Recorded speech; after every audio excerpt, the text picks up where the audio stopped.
about the extent of Russian attempts to hack into election software systems following yesterday's report in The Intercept that Russian military intelligence executed a cyber attack on at least one U.S. voting software supplier and sent spear phishing emails to more than 100 local officials just days before last November's presidential election. That is according to an NSA report and their attribution. The federal government has arrested the person they say is responsible for the leak of that NSA report, NSA contractor Reality Winner, an Air Force veteran. Now, today, at least 3 Florida counties are reporting they got malicious emails days before the election but did not open them. And Mark Warner, the senator of Virginia, the ranking Democrat on the Senate Intelligence Committee, also saying today that the extent of the attacks is much broader than has been reported so far. He said he was pushing intelligence agencies to declassify the names and number of states hit. Joining me now, Claire Finkelstein, a law professor, faculty director, Center for Ethics and Rule of Law at University of Pennsylvania. And Professor, you've studied asymmetric warfare.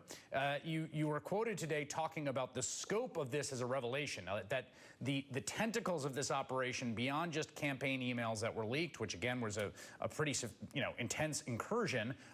How should we think about what kind of scale this is in terms of the international implications? I think this is a very significant revelation because what we're talking about is not just cyber interference or even hacking of emails. This is potentially on a very different scale. I assume this is the first of a number of reports that we're going to hear about or that Mueller knows about and that will come out eventually. But what we do know because of this report and a few others like it is that the Russians did want to influence the outcome of the election by hacking into our voting software, in this case, registration software. But we know that that was their intent. Yeah, we should just be, I just want to be clear here because obviously there's been a lot of confusion about this. There is no evidence whatsoever that any vote tallies or voting machines were compromised, that the election of the outcome in terms of the vote totals was ever penetrated. The software we're talking about are electoral registration systems and vendors for that. You have Mike Quigley today from Illinois indicating that he believes Illinois may have been compromised.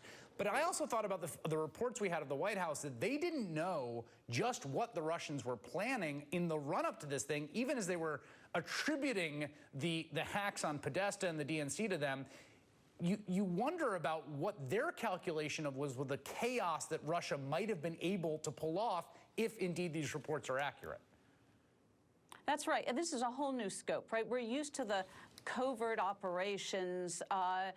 They did it, we did it. The old sort of Cold War rules that obtained. The fake news was a new variant on this, but now we have an expansion of the potential scope of Russian interference. This started to become apparent, particularly in the French elections, with the attempt to interfere in the Macron campaign, and now we see what's really coming out here. And I think that it moves us potentially from cyber interference to cyber attacks. And that has a whole different status. Yeah, I should note that there's been some reporting in France indicating that there's been no definitive finding of the origins of the Macron attack that was initially reported, and I just want to be clear about what we know. Part of the issue here... Fair enough. No, I only say that because part of the issue, of course, is attribution. I mean, this has been the thing that hangs over all of this. Attribution's difficult. Attribution's coming from something like the NSA or someone else, even in this report that was leaked but had none of the raw intelligence. It's hard to make the public case, and that sort of bedevils the international response as well, it would seem to me. And we know that from our own experience, Stuxnet, right? We engage in our own cyber interference, and then we blame it on the Chinese and try to make it look like the Chinese did it. So attribution is a very difficult issue. But more and more evidence is coming in. We will see what evolves over the next several months. But we certainly do understand what the Russian intent is here. All right, Claire Finkelstein, thank you.